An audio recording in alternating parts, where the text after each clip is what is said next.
Boa noite. Minha apresentação é sobre direito medieval e canônico. Vamos começar pelo direito medieval, que fala sobre o início de tudo ali pela queda do Império Romano, né?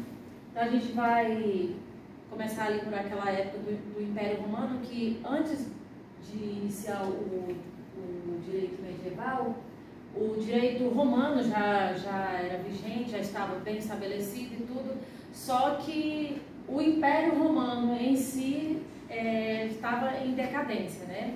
Por alguns motivos. No caso, o Império Romano ele era muito voltado à guerra e conquistas territoriais. E o Império Romano, já há muito tempo estabelecido ali, já havia muitas conquistas. E houve então um assunto que eu já vi bastante falado aqui hoje, e ou seja, ainda já fora, o Brasil não era incluído nessa época, já havia acontecido a abolição da escravatura em várias partes, incluindo lá nessa região.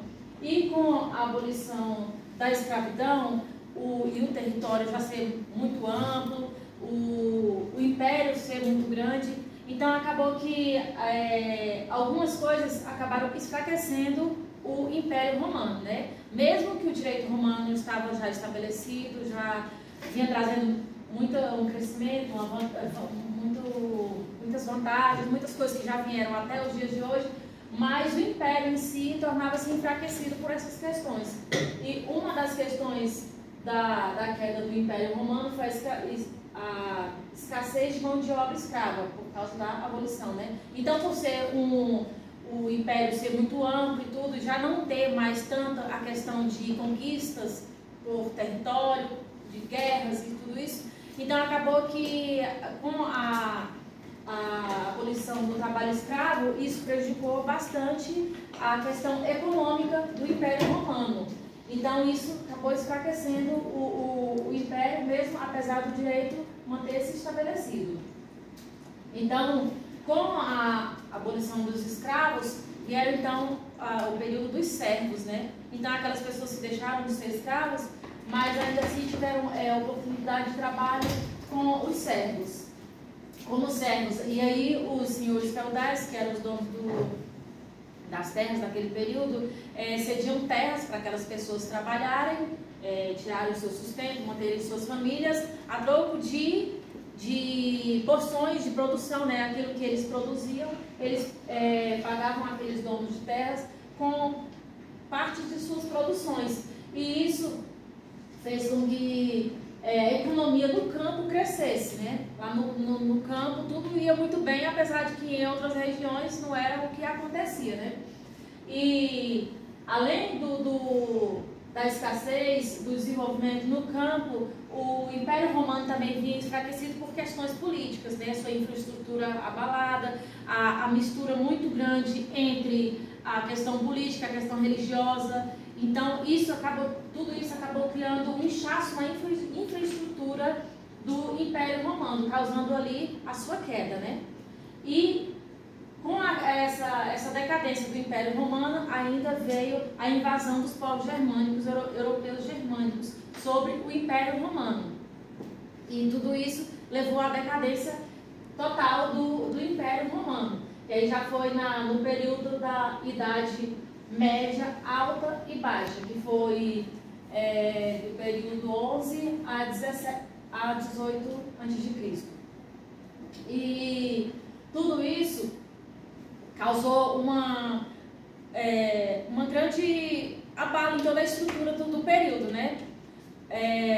Com a decadência do Império Romano, então os germânicos, o povo germânico que invadiu ali o Império Romano, eles mantiveram boa parte daquilo que era costume, do que era cultura, e também das áreas jurídicas de direito dos romanos, né? Eles trouxeram isso como bagagem para eles e mantiveram. Só que o Império Romano em si, ele era centralizado, ele tinha o seu imperador, ele tinha as pessoas que, né, tinha toda aquela infraestrutura que funcionava desse jeito. Só que os povos germanos, eles acharam que não seguiram, simplesmente essa parte eles deixaram diferenciado. Assim, por exemplo, quando o dono com o crescimento da economia no campo, então assim, aqui tinha o senhor feudal, que foi já o início do período do feudalismo, né? E aquela pessoa cedia terras para pessoas, então assim, ele acabava sendo como se fosse um tipo de autoridade de uma região, né? Naquela região onde ele estava. Então o poder deixou de ser centralizado ao imperador para ser dividido para várias regiões. E o direito acabou sendo considerado consuetudinário por causa disso, porque em cada região, naquela região, os ordenamentos, as questões eram regidas pelos costumes daquele lugar, por costumes romanos que às vezes vieram lá de trás e foi trazido para esses povos. Então não era uma questão assim centralizada. Então cada região tinha aquela pessoa que era considerada um representante daquelas pessoas que estavam por ali. Então as normas e leis, tudo aquilo era regido por essas pessoas. Nesse período, as instituições religiosas e seculares, elas andavam como se fossem como um acordo, que uma considerava legal a outra, entendeu? Tipo assim, uma amparava as normas da outra. Então aquilo que era considerado crime para as instituições seculares, para a instituição religiosa era considerado pecado. Então acabava como se fosse uma parceria entre os dois. E com tudo isso, a Igreja Católica foi tomando um grande espaço, foi crescendo, fazendo com que as instituições seculares e as religiosas fossem crescendo juntas, tomando um rumo único para o direito. Mesmo que ainda durante aquele período fosse um direito consuetudinário e regionais, né? Por cada região tinha um costume, então era por ali que seguiam aquelas leis. Em outras regiões era outro costume, então por ali que eram outras leis. Mas com essas instituições estarem ali equiparadas, sempre juntas uma pela outra, então isso foi se desenvolvendo uma outra versão de direito que a gente vai ver mais logo à frente. Então, como eu falei para vocês, o direito era consuetudinário por essa questão de costumes daquele povo todo, daquela região toda conquistada. Nesse período também, a sociedade ela era dividida nesses três como que eu posso dizer? Isso, nessas três classes, né? Aí tinha o clero, que era toda a classe eclesiástica da Igreja Católica, que, como eu já falei para vocês, ela vinha com esse apoio com todas as instituições. Então vinha o clero, que dava todo o apoio religioso para as questões jurídicas, para as questões de sociedade, né? Que já estavam em um tamanho já bem avantajado, a ponto de dar um apoio maior para dizer o que é, o que não é, o que pode, o que não pode. Então o clero era muito considerado em todas essas questões. Logo em seguida vinha a nobreza, que era responsável, tinham os guerreiros, eram as pessoas da área política e toda as pessoas que eram consideradas uma classe mais elevada, né? E a plebe, que eram os servos, que eram responsáveis por questões de produção, praticamente para manter todas as outras classes de pé, né? Então era assim que eram divididas as classes sociais. Como eu já tinha falado para vocês, lá no período da decadência do Império Romano ainda, com essa divisão de terras, e foi desenvolvendo então o feudalismo, né? E dividindo terras, oferecendo às pessoas para trabalho, não como propriedade, mas como se fosse um arrendatário, né? No caso, ele teria aquele pedaço de terra para produção, para manter a sua família, mas ainda assim sendo subordinado ao senhor feudal, né? Tendo que oferecer parte daquilo que lhe era produzido para o senhor feudal, que era o dono das terras, né?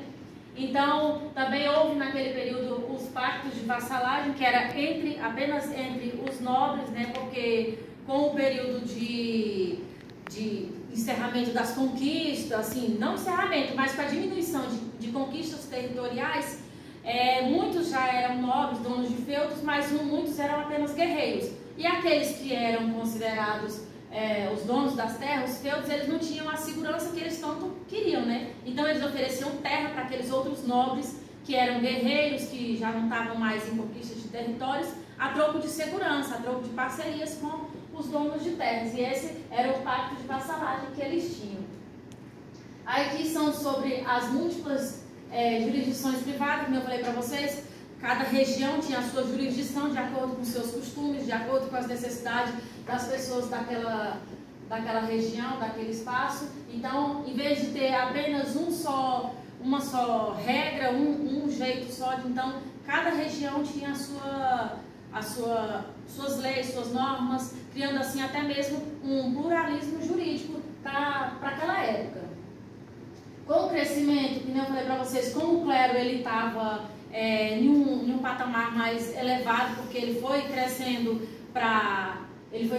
ali junto com as outras instituições. Então, nessa época, a soberania de Deus era inconteste, né? Por quê? Porque logo em seguida a gente já via o desenvolvimento do direito canônico, porque ali, como a igreja foi indo, tomando as rédeas de toda a situação, com o passar do tempo, gerou-se então o direito canônico, que foi um direito mais voltado para a religião, com bases inicialmente lá pela igreja primitiva, com bases bíblicas, depois foi se criando os seus códigos. Com o desenvolvimento do direito canônico, a gente viu, então, houve o fim dos ordálios, né? Que eram aquelas provas que a gente via lá no direito primitivo, né? Aquelas coisas, aquelas penas, não chegava a ser penas, né? Mas aquelas questões de ordálios, né? Para você provar que você era inocente, você tinha que passar por provas absurdas para comprovar a sua inocência. E o direito canônico aboliu isso, né? Considerou como o fim dos ordálios.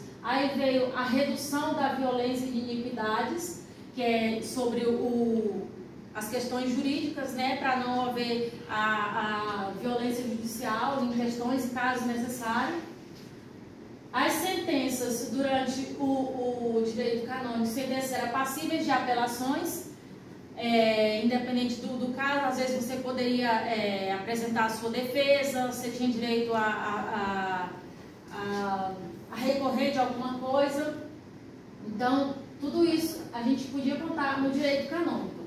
Mas, como nem tudo são flores, também durante o período do direito canônico houve o período da Inquisição, né? Como a gente já vê muito falar nas mídias e tudo, sobre o período da Inquisição, como a Ana já tinha citado, né? Em que principalmente as mulheres foram vítimas pesadas dessa questão toda, às vezes por atos muito simples. Já eram, às vezes saiu um boato, alguma coisa, o inquisidor, que era o responsável por julgar tudo isso, ele já ia atrás daquilo ali e a pessoa dificilmente se conseguisse sobressair vivo dessa questão toda, né? E a Inquisição, ela como se colocam especificamente sobre a Igreja Católica, ela foi apenas uma das ramificações da Igreja Católica que se responsabilizou sobre a Inquisição, né? Disponibilizando os inquisidores, que era quem julgava, fazia os tribunais da Inquisição. Mas ainda assim, mesmo com toda aquela que a gente considera como uma brutalidade da Inquisição, havia o manual do inquisidor em que dizia que você, mesmo sendo julgado com tudo aquilo ali, você tinha direito a um advogado. Mas lá no manual dizia que o advogado não poderia defender a pessoa se ele achasse que aquela pessoa tinha algum resquício de culpa, então não podia defender aquela pessoa. Mas acima de qualquer coisa, para tentar adoçar um pouco a situação, na Inquisição tinha-se o direito ao advogado, né? Então, como eu falei para vocês, a Inquisição, ela tinha ramificação, não era especificamente da Igreja Católica, mas as ramificações da Igreja Católica. E ele julgava os crimes de heresia, como já foi citado, a única religião que era permitida naquela época, que era a Igreja Católica, a denúncia sem acusador ou testemunho. No caso, um pequeno boato que surgisse de alguém fazendo alguma coisa, professando alguma outra fé, ou às vezes alguém fazendo um chá, que fosse, por mais simples que fosse, e alguém achasse que aquilo estava excedendo as regras, então tudo isso já era motivo para você ser investigado, né? E a tortura por confissão, né? A tortura, foi o que ficou mais famoso no período da Inquisição, que falava que a pessoa tinha que confessar que fez, independente de qualquer coisa. E em casos que a pessoa conseguia resistir até o fim, para não dizer a suposta verdade, que eles consideravam como verdade, se você conseguisse resistir a tudo aquilo, às vezes ainda tinham quem dissesse que conseguiu porque a quem você estava servindo em outra religião te ajudou que você conseguiu resistir, mas que a verdade é que você realmente estava cometendo aquele crime. Então, assim, a tortura por confissão era uma coisa muito grave, né? E que alguns negavam, os inquisidores, no caso, negavam. Isso não era aberto para a sociedade, não. Isso aí era negado, mas sim existiu, né? Agora vamos aqui às fontes do direito canônico, que como todo direito, desde os tempos primitivos, né, o direito vai evoluindo, né, não existe uma fonte única. Então, na época do direito canônico, foi surgindo ali os primeiros códigos de acordo com as necessidades, que a igreja percebia alguma coisa, aí já impunha aqui uma lei, impunha ali uma norma, impunha outra coisa, e foi se juntando. Então, veio depois de algum tempo o decreto de Graciano, que era um monge da Igreja Católica que conseguiu juntar algumas compilações jurídicas e fazer o primeiro decreto dele, né? Então, depois de algum tempo, veio o Gregório IX, que pediu para que tudo isso parece ser um atrás do outro, mas tem um grande período entre cada um, e com isso ia se juntando todas aquelas compilações, fazendo então decretos, livros e tudo isso. Então, Gregório VI pediu que juntasse aquelas compilações, fazendo o livro VI, já que o decreto de Gregório era 5 livros. Depois vieram as clementinas, as extravagantes. Então, depois de algum período,